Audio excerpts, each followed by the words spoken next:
அன்பிற்கினிய அனைவருக்கும் வணக்கம். உங்கள் ஆஸ்ட்ரோ பாலா வேலூர். இந்த பதிவில் நம்ம என்ன பார்க்கலான்னா, அரசியல் தலைவர்களுடைய நட்சத்திரம், ராசி, அவரவர்களுடைய பெயர் பிரகாரம் எப்படி இருக்குது அப்படின்னு பார்ப்போம்.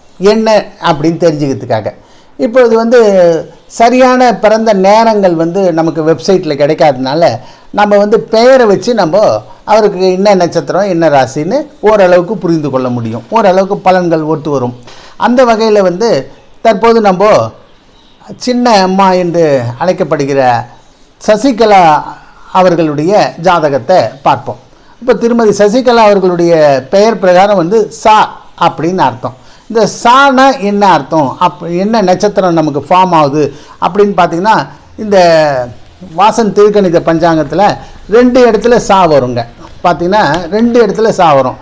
திருவாதிரை நட்சத்திரத்தில் கு கா ஞா சா அப்படின்னு வரும்.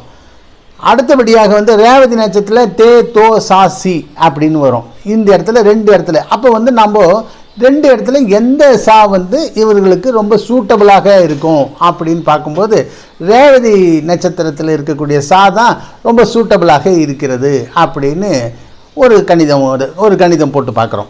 அப்படி பார்க்கும்போது ரேவதி நட்சத்திரத்தில் இருக்கக்கூடிய சா 3ஆவதாக வருகிறது. ரேவதி நட்சத்திரத்தினுடைய 3ஆவது பாதம் சாவாக வருகிறது.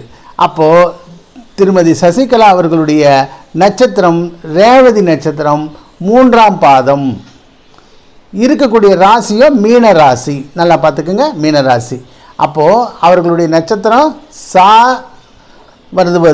பெயர் சான்னு ஆரம்பிப்பதனால அவர்களுடைய நட்சத்திரம் ரேவதி நட்சத்திரம் 3ஆம் பாதம் மீன ராசி. இப்போ இவர்களுக்கு 2024 எது போன்ற பலன்கள் தரும் என்று நம்ம பார்க்கணுன்னு வச்சுங்க. பொது பலன்கள் தான் பார்க்கணுன்னு வச்சுங்க.